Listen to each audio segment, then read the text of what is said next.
बारिश हो रही थी। जब इस बारिश को महसूस करता तो ऐसा लगता है जैसे उसने मेरा हाथ थाम रखा है।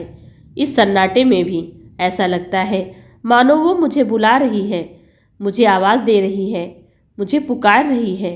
मेरा नाम अजहर महमूद है। मुझे ज़िंदगी में सिर्फ एक गलती हो गई कि मैंने एक हिंदू लड़की से प्यार कर लिया। उसका नाम आस्था था। मैंने अपनी ज़िंदगी में इतना प्यार शायद कभी किसी से नहीं किया था जितना कि आस्था को करता था। हमारा कॉलेज ख़त्म हुआ, जॉब भी लग गई और वो दिन भी आ गया जिस दिन हमने फैसला किया कि हम एक दूसरे के घर वालों को अपने रिश्ते के बारे में बताएंगे।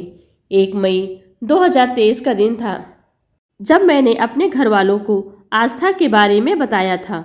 अब्बा तो जैसे सदमे में चले गए थे। मैंने अपना पूरा दिल खोलकर उनके सामने रख दिया था, लेकिन वो तो मानने को तैयार ही नहीं थे। वहीं आस्था के घर वाले भी इस रिश्ते के बिल्कुल खिलाफ थे। अब हम बड़ी दुविधा में फंसे थे।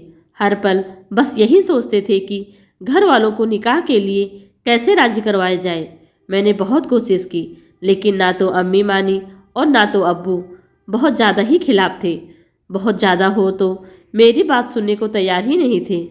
हार कर मैंने आस्था को घर छोड़कर शादी करने के लिए कहा, लेकिन एक लड़की के लिए ये बहुत मुश्किल होता है और मैं उसकी ये बात समझता था। इसलिए मैंने और आस्था ने मिलकर ये फैसला लिया है कि हम दोनों अपने घर वालों की खुशी के लिए अलग हो जाएंगे और हमने यह वादा किया कि अब एक दूसरे से कभी नहीं मिलेंगे। हालांकि मुझे आस्था से दूर हुए अभी 2 ही दिन हुए थे, मेरा दिल बहुत तेज चल रहा था। वो कहते हैं ना, जिसके साथ आपने पूरी जिंदगी बिताने का फैसला लिया हो उसे भूलना इतना आसान नहीं होता। बस आस्था की बात है, उसका चेहरा, उसकी मुस्कुराहट हर समय मुझे याद आती थी।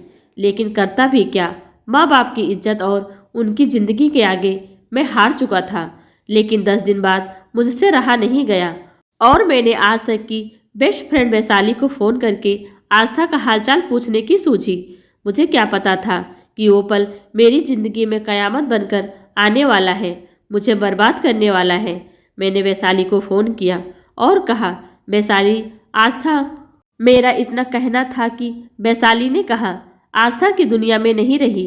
आज आस्था का अंतिम संस्कार है। आखिरी बार उसे देखने जरूर जाना। यह सुनकर मेरी जिंदगी थम गई। सौ भीतर ही पड़ी है। सफ़ेद चादर में मैं आस्था का चेहरा नहीं भूल पा रहा हूँ। मुझे वैशाली ने बताया, तुम्हारे बिना उसे जिंदगी जीना एक बोझ लग रहा था। वह अपने मम्मी पापा के खिलाफ जाने की वो सोच नहीं सकती थी। तब उसे मरना ज़्यादा आसान लगा। ये सुनकर मैंने सोचा और कहा कि मैंने अपने दिल की सुनी होती, जहाँ सिर्फ वह और मैं होते, लेकिन ये हो नहीं सकता था। आस्था की याद में मैं सिर्फ इतना कहूँगा, सच में तुम्हारे जाने के बाद अब ऐसा लग रहा है मानो शरीर में जान ही नहीं है। I love you Aastha, love you for ever. For ever. दोस्तों, आपको ये कहानी कैसी लगी हमें कमेंट बॉक्स में ज़रूर बताइएगा।